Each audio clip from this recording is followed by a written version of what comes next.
ولن تازه او د نن ورځې وروستي خبرونه. ښه راغلاست لیدونکو دې ویډیو ته. هیله ده چې دا ویډیو تر اخره وګورئ او زموږ یوټیوب چینل هم درسره سبسکرایب کړئ. عمران صالح په څه کې ناکام شو؟ د ولسي جرګې رئیس میر رحمان رحماني وایي د ولسمشر د لومړي مرستیال عمران صالح له لورې په کابل کې امنیتي ناستې بې پایلې او ناکامې دي. رحماني وایي حکومت باید د دې ناستو پر ځای امنیتي او کشفي ارګانونه پیاوړي او ملاتړ یې وکړي. نوموړي دغه راز د ملي دسترخوان په تړاو هم اندېښنه ښودلې. هغه ویلي دي چې د ملي دسترخوان پروګرام د دې پر ځای چې خلکو ته د مرستې لامل شي برعکس د فساد زمینه برابروي. او ولسمشر غني بیا له عمران خان سره څه پټې خبرې کړې دي. ولسمشر محمد اشرف غني د پاکستان له صدر اعظم عمران خان سره د سولې پروسې په تړاو ټلیفوني خبرې کړې دي. ولسمشر ایماني وایي چې دواړو لوریو په دغه ټلیفوني خبرو کې د سولې پروسې په اړه د خبرو پر مهال په افغانستان کې د تاوتریخوالي پر زیاتېدو اندېښنه وښوده. او امریکا یو ځل بیا په افغانستان کې څه کوي؟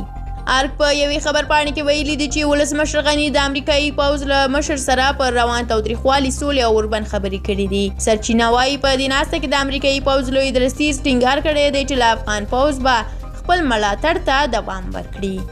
او ولسمشر غني نن چیرته تللی دی؟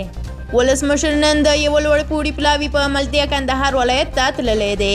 د راپورونو له مخې هغه په دې سفر کې د کندهار له ځایي چارواکو، قومي مشرانو، ځوانانو او بېلابېلو قشرونو له استازو سره لیده کاته ولري. او د افغانستان سولې په اړه بیا څوک اندېښنه لري؟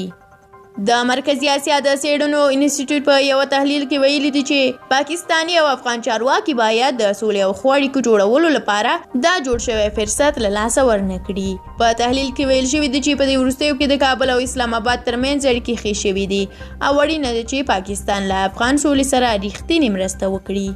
امنیتي ځواکونو چیرته میړانه ترسره کړه؟ یو امنیتي سرچینه صحیحون ته وایي چې نن سهار 5:30 بجې د هلمند ولایت مارجې ولسوالۍ کاري سدي سیمه کې د افغان هوایي ځواکونو له لورې 2 ارادي هموي ټانکونه چې د طالبانو له لورې دغه ولایت کې د موټر بم بریدونو په موخه چمتو شوي وو له منځه وړل شوي دي.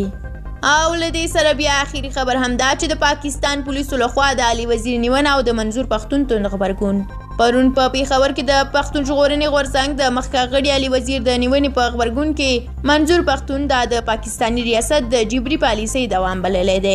پښتون د علي وزیر د نیونې په غبرګون کې په خپله فیسبوک پاڼه لیکلي دي چې د خپلې خاورې د سوله ییز ژوند لپاره به مبارزې ته دوام ورکړي او پښتنو خلاف د دې پښتون ژغورنې غورځنګ خپله تګلاره اعلان کړې ده. له تاسو ډیره زیاته مننه چې دا ویډیو مو تر اخره ولیدله. که دا ولن تازه خبرونه مو خوښ شوي وي نو دا ویډیو در سره لایک کړئ. د همداسې نورو خبرونو د اورېدو لپاره او لیدو لپاره زموږ یوټیوب چینل در سره سبسکرایب کړئ. تر بیا الله مو مل شه. ښه وخت ولرئ.